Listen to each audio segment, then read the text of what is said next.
WBUR Podcasts, Boston.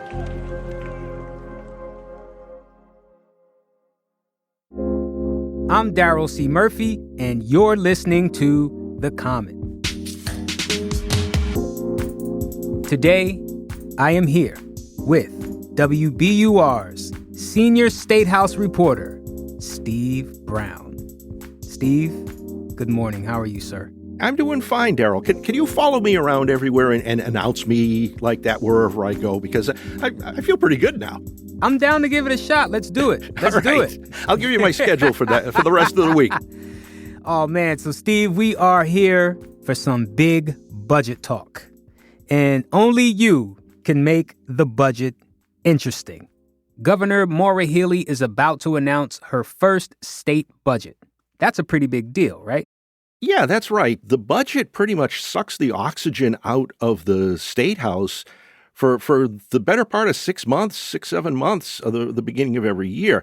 And because Maura Healey is a new governor, the Constitution gives her an extra 8 weeks to come up with her budget recommendations. And that's all they are, really, are recommendations. Just because it's in her budget doesn't mean it will be in the final budget when they get all is said and done.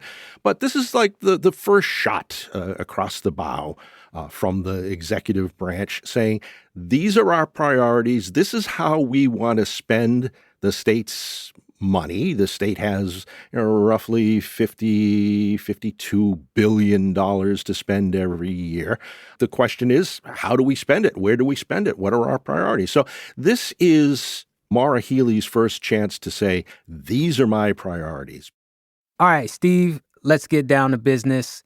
What are Governor Healey's biggest priorities with this upcoming budget? She telegraphed a couple of them in her inaugural address. And when I went to her budget people and, the hope of getting a scoop, as we reporters always try to do, I said, what are going to be her priorities? And they pointed me right back to her inaugural address.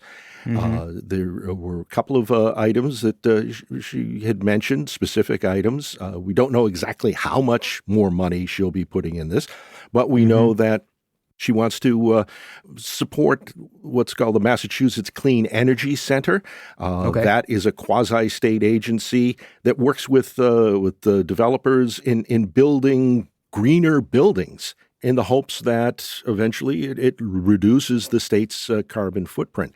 The other is called Mass Reconnect, and that is a program that hasn't started yet here in Massachusetts. There are a couple of states that have done it and seem to be doing well with it. Mass Reconnect would allow anyone 25 or older who does not have any post-secondary degrees, beyond a high school diploma, be able to take courses at Massachusetts community colleges for free. And the hope is that it gives people a leg up. It removes an obstacle of having to pay for college classes that might help them get a better job. And if they get a better job, they'll make more money. And if they make more money, they pay more taxes. And so it, over time will pay for itself. What a concept. Now, Steve, Mass Reconnect and Mass Clean Energy Center, those seem like long-term investments. Yeah, the Administration and Finance Secretary, Matt Gorkowitz, I talked with him last weekend, and that's the term they use, investments. It's not we're spending money on this. We're making investments. And I understand that. You look at the upfront costs and you go, hey, why are we giving money to people to go to college, or why are we giving money so that people can get a better furnace system or things like that? Well, they're looking down the road. They're looking at get people into a community college program so that they can get a better job and then therefore pay more taxes back. And also you have an issue right now where you have a lot of employers looking for people who can come in and do the job. There's not enough. So if they can get people trained, one of the examples they gave, there's a shortage of nurses in Massachusetts. That you can get a nursing certificate or a nursing degree from a community college, and there's already a help wanted ad out there for you. What about tax breaks? What will those look like, if at all? And are there any concerns there?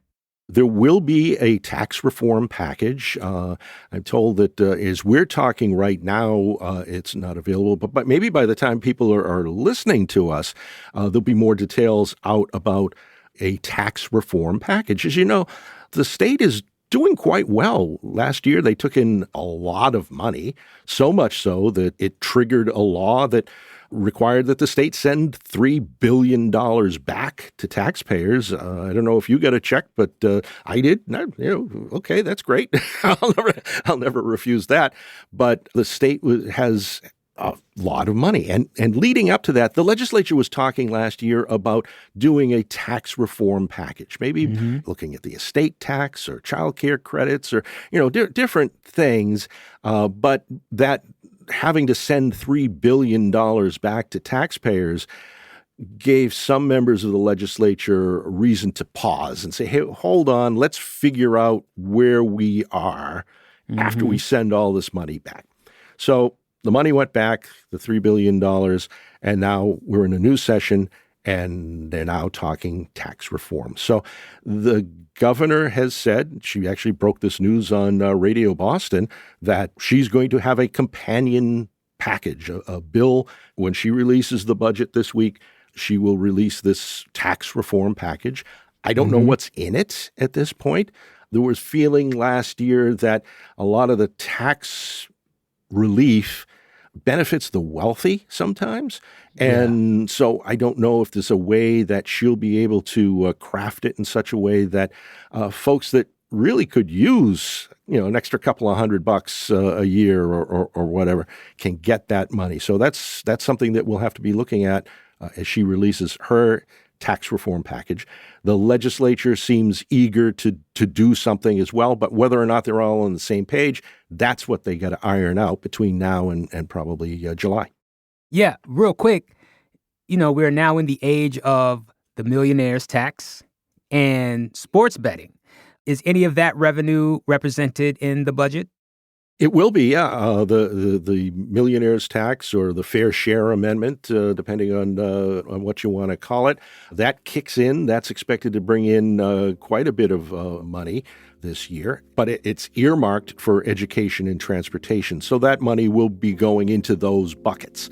So that, again, gives them more wiggle room to do more things. I think everybody would be quite happy if they spent a little more money on the MBTA to keep things running better than they are now.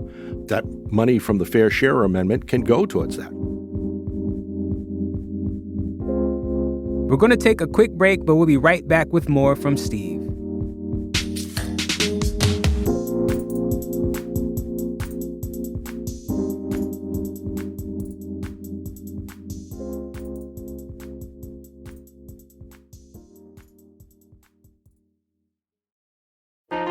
Politics has never been stranger or more online, which is why the politics team at Wired is making a new show, Wired Politics Lab.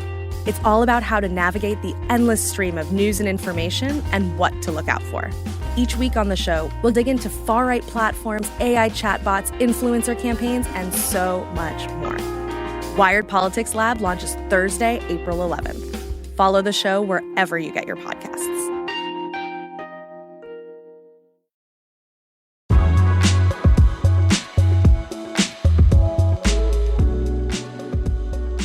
And we're back. So, Steve, with all of your wisdom, educate us on the budget proposal process. After Healey announces her proposal, what happens then? Okay, you're going to have hearings. The Ways and Means Committees of the Senate and the House, they will hold hearings on various parts of the budget throughout the month of March and beginning of April. So the week after the marathon, the budget marathon continues at the State House with the House taking up the budget themselves. The full House, it's 3 days of closed-door meetings, long sessions, not a lot of talk in public, but they'll come out and they'll approve a budget that will highlight their priorities. Do the House priorities and the governor's priorities line up? We'll have to wait to see. Some of them may, some of them may not. So that comes out in April, the House budget. They do a sort of a shorter turnaround, probably the week before Memorial Day in May. The Senate does their version. So now you've got basically three budget versions out there. You got the governor's, the House, and then the Senate.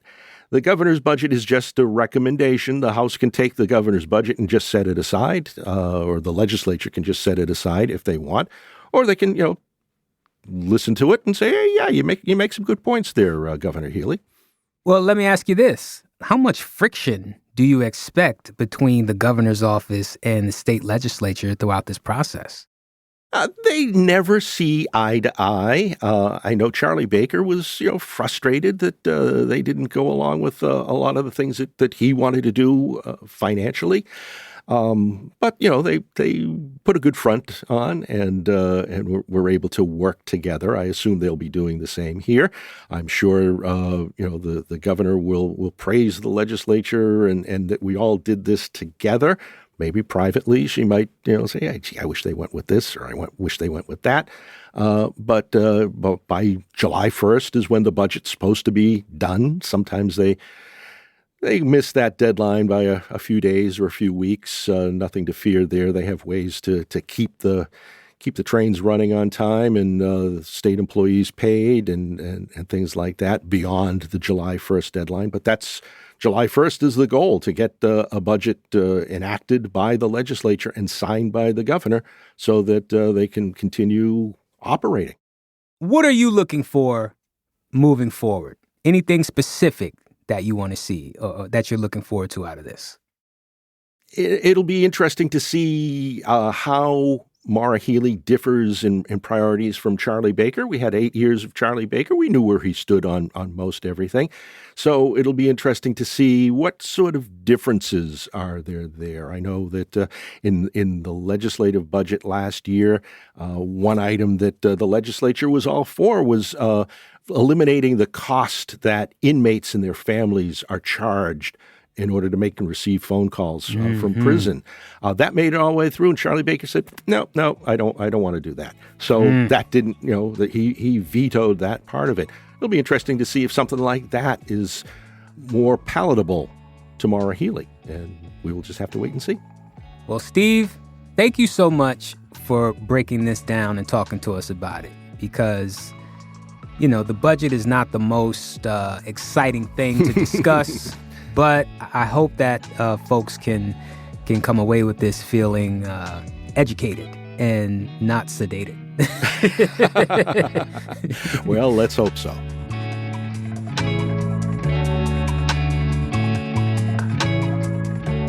That's WBUR Senior State House reporter Steve Brown.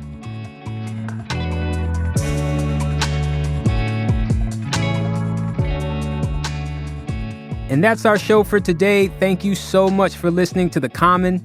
Make sure you hit us up on Instagram or Twitter or TikTok at WBUR The Common. Or you can send us an email at thecommon@wbur.org. I'm Darryl C. Murphy, and I'll talk to you tomorrow.